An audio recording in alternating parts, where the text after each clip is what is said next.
My name's Liz, and somehow I ended up married to Alex, who's just amazing.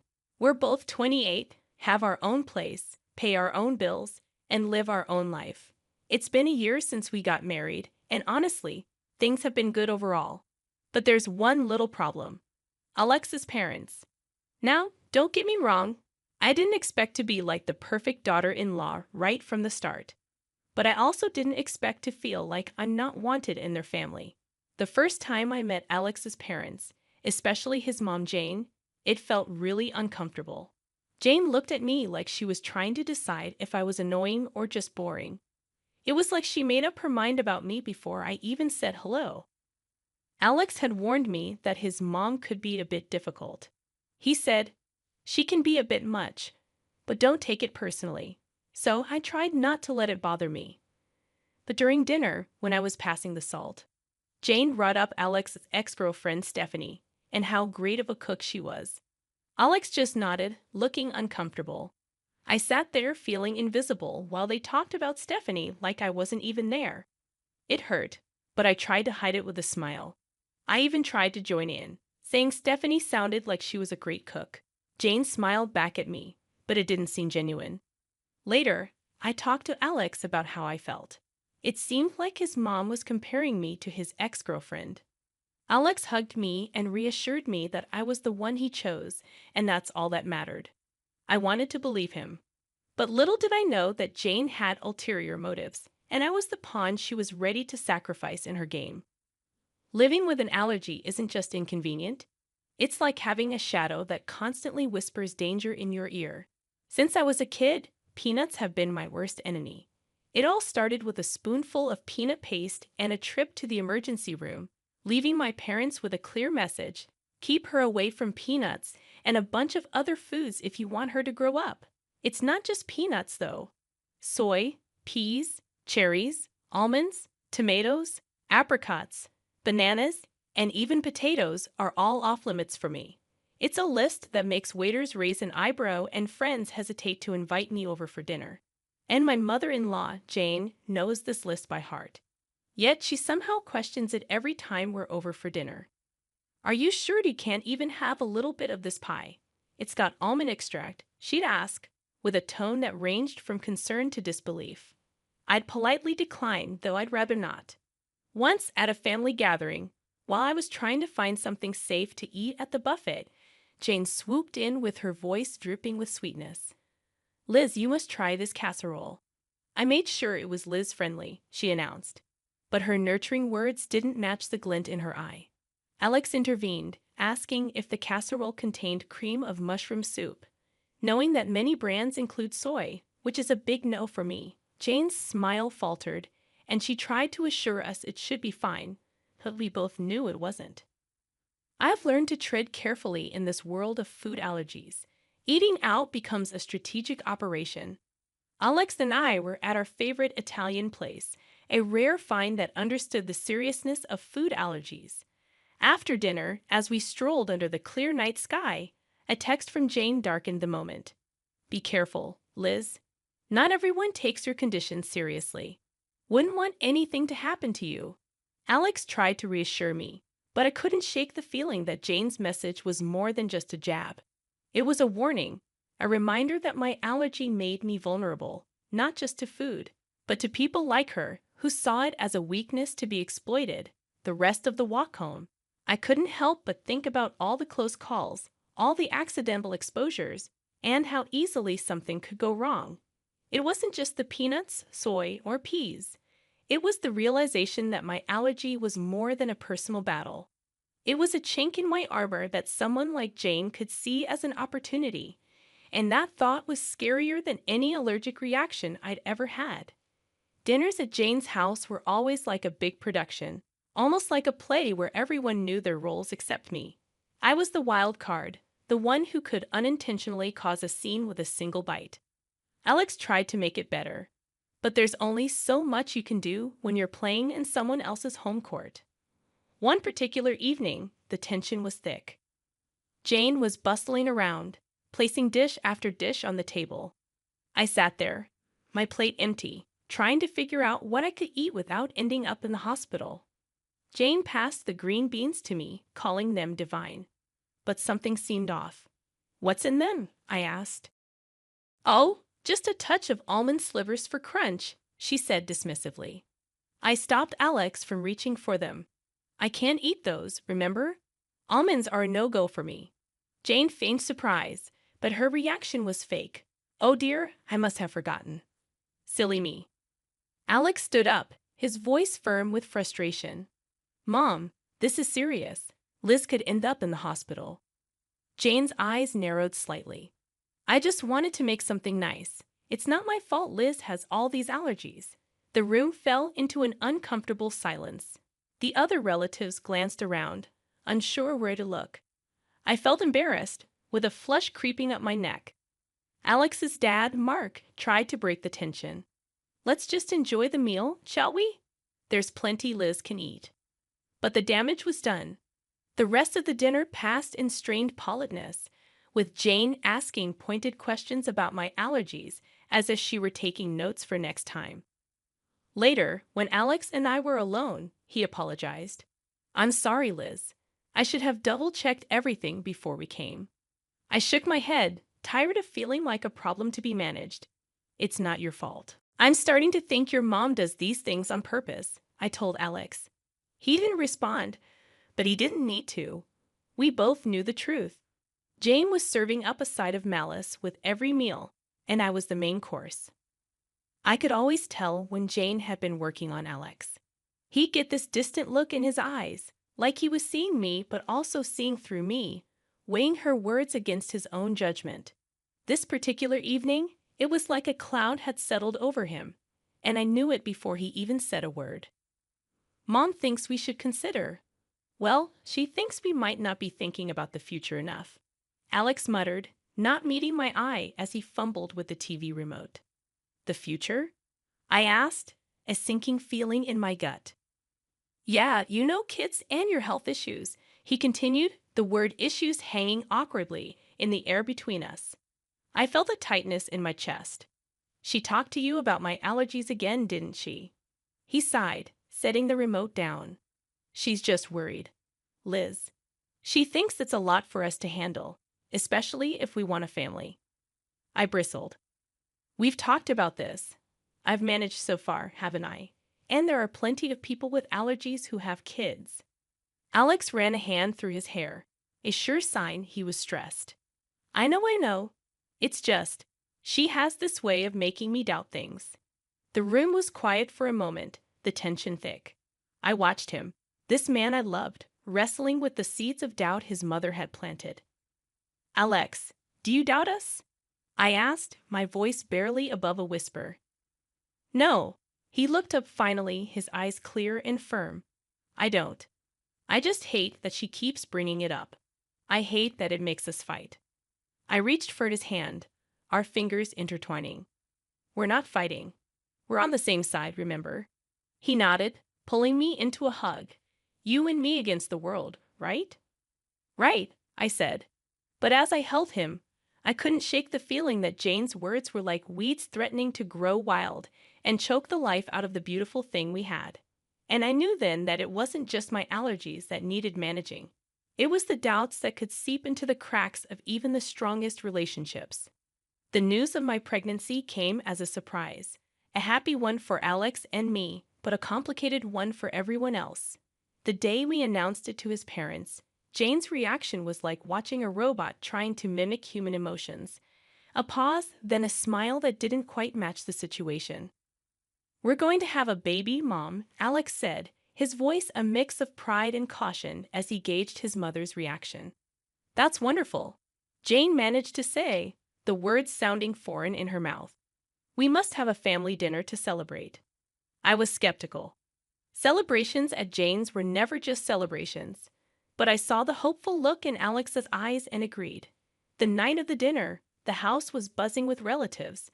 Jane was the perfect hostess, floating from guest to guest with a grace that felt almost genuine. When she reached us, her smile was practiced. "Congratulations, Liz," she said. "This is such a joyous occasion." "Thank you, Jane," I replied, trying to match her formality. "We're excited." Alex wrapped his arm around my waist, a silent thank you for playing along. As dinner approached, I felt the familiar anxiety. A table full of food was a minefield for me. But tonight, I hoped would be different. The table was a feast, dishes upon dishes laid out. And I felt every eye on me as I hesitated, my hand hovering over the options. Go on, dear, Jane urged. Eat up, you're eating for two now. I weakly smiled, choosing the safest options, vegetables and rice, plain and simple. But as I reached for a slice of bread, Jane stopped me. Actually, maybe not that one, she said quickly. I'm not sure if the baker used soy flour. I paused, bread in hand, and met her gaze. There was a flicker of something there, concern, or was it a challenge? Thank you for letting me know, I said, putting the bread down. But the warning bells were already ringing in my head. How did she know about the soy flour? It seemed too close a call, too perfect a save. The rest of the meal passed in a blur, congratulations mingling with the clinking of glasses. But I couldn't shake the feeling that Jane's hospitality was a veneer, and beneath it lay a trap set and waiting for just the right moment. The family dinner in honor of our future baby was nothing short of a banquet. Jane had outdone herself, and there was a spread that would make a Thanksgiving dinner look modest. But my stomach was in knots, not from hunger, but from fear.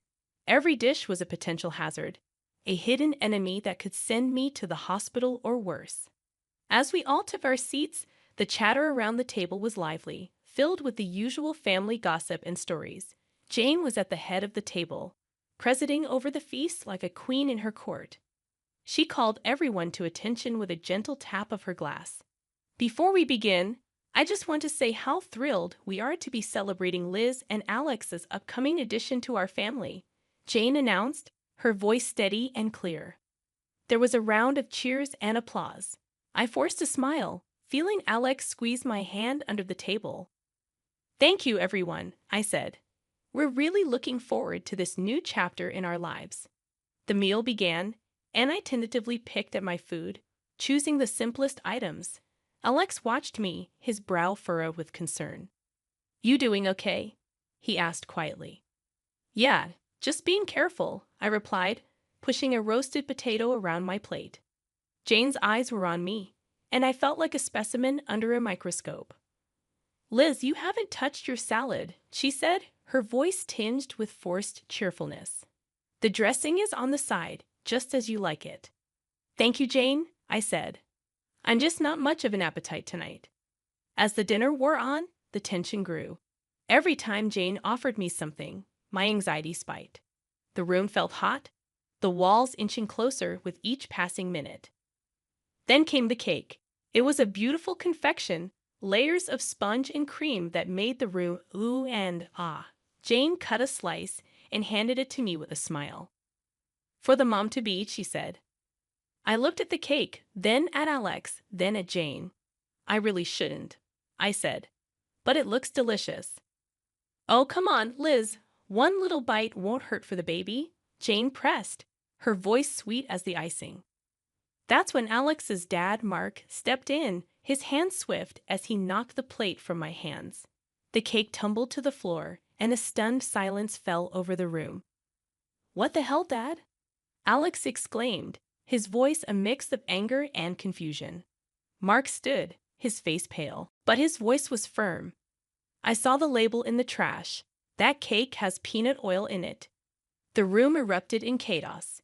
Jane's face was the picture of shock, but her eyes gave her away. There was a flash of something there, fear, maybe guilt. Alex stood, his chair clattering behind him. Mom, did you know about this? He commanded. Jane's mouth opened and closed, but no words came out. And in that moment, the truth was as clear as the danger that had been on my plate. The room was dead silent after Mark's revelation, the dropped cake like a crime scene on the hardwood floor. Everyone's eyes were locked on Jane, who seemed to shrink under the collective gaze. Mom, is it true? Did you know? Alex's voice cut through the tension, sharp and demanding. Jane's eyes flickered with something dark before she regained her composure. Of course not. I would never. Her voice trailed off, unconvincing. Mark wasn't having any of it. I saw the shopping list, Jane. Peanut oil for cake. It was right there in your handwriting, he said, his voice steady but laced with disappointment. The murmurs around the table grew louder, a mix of disbelief and anger bubbling up from the family. Alex was shaking his head, his hands balled into fists. How could you, Mom? Liz could have died. I was frozen in my seat, the gravity of the situation anchoring me down. This wasn't just carelessness or forgetfulness, it was intentional. Jane's mask finally slipped, her face twisted in anger. I didn't want it to come to this, but she's not right for you, Alex. She's weak, and now she's bringing a child into this world who will be just like her. Alex took a step toward his mother, incredulous. Weak? Liz is the strongest person I know. And you? How could you be so cruel? I could feel the eyes on me, waiting for me to break down, to crumble under the weight of Jane's words. But I didn't. Jane, I said, my voice surprisingly calm, you've made your feelings very clear. But this is not just about me. This is about a family, your grandchild. Jane looked away, her jaw clenched, and for the first time, I saw the hint of fear in her eyes.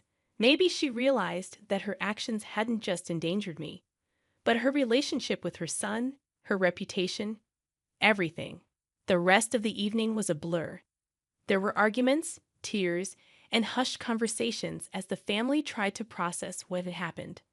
Alex and I left early, the weight of the evening heavy on our shoulders. We didn't speak much on the drive home. What was there to say? The truth was out, and with it, the facade of a polite, if not happy family, was shattered. The drive home was quiet, the kind of silence that's heavy, filled with things unsaid. When we finally walked through our front door, Alex and I just stood there, the echo of the night's drama still ringing in our ears. Alex was the first to break the silence. I can't believe my own mother would do something like that, he said, his voice hollow. I sat down on the couch, the cushion failing to comfort me. I know it's a lot to take in. He sat beside me, taking my hands in his. I'm so sorry, Liz. It's unforgivable. I looked at him, seeing the pain in his eyes, and my heart ached. It's not your fault, Alex. We couldn't have known she'd go this far. But the truth was there, hanging between us. Jane had crossed a line, and there was no going back. The family was in pieces. Some stood by us, shocked and appalled by Jane's actions, while others struggled to wrap their heads around the reality of the situation. The next few days were a whirlwind. Alex's phone buzzed constantly with messages and calls. Relatives wanted to express their shock, their support, their apologies. And through it all, there was a deafening silence from Jane. No apologies, no explanations, nothing. Alex finally broke the news to me a week later. Dad's left her. He can't get past what she did, he said, his voice heavy. It's been a long time coming. I wasn't sure how to feel. Relief, sadness, pity. And Jane? I asked tentatively. She's not handling it well. She's alone now, Alex replied, a twinge of something like regret in his tone. We sat in our living room, the walls we'd painted together, the furniture we'd picked out during countless trips to the store. It was our home, filled with our memories, our love. And outside, there was a storm brewing, one that threatened to uproot everything we knew. But in that moment, I realized that no matter what happened, we had each other. We were a team, about to bring a new life into the world. And that was what mattered. I love you, Liz, Alex said, pulling me close. I love you too, I whispered back. The fallout from that night would linger, the scars it left on our family would take time to heal. But as I looked at Alex, at the life we'd built, and the future we were about to embark on, I knew that we'd weather any storm together. And as for Jane, she was a chapter in our lives that we had closed, a story that we wouldn't let define us. From now on, it was just us, our baby, and the road ahead. Whatever it brought, we faced it together.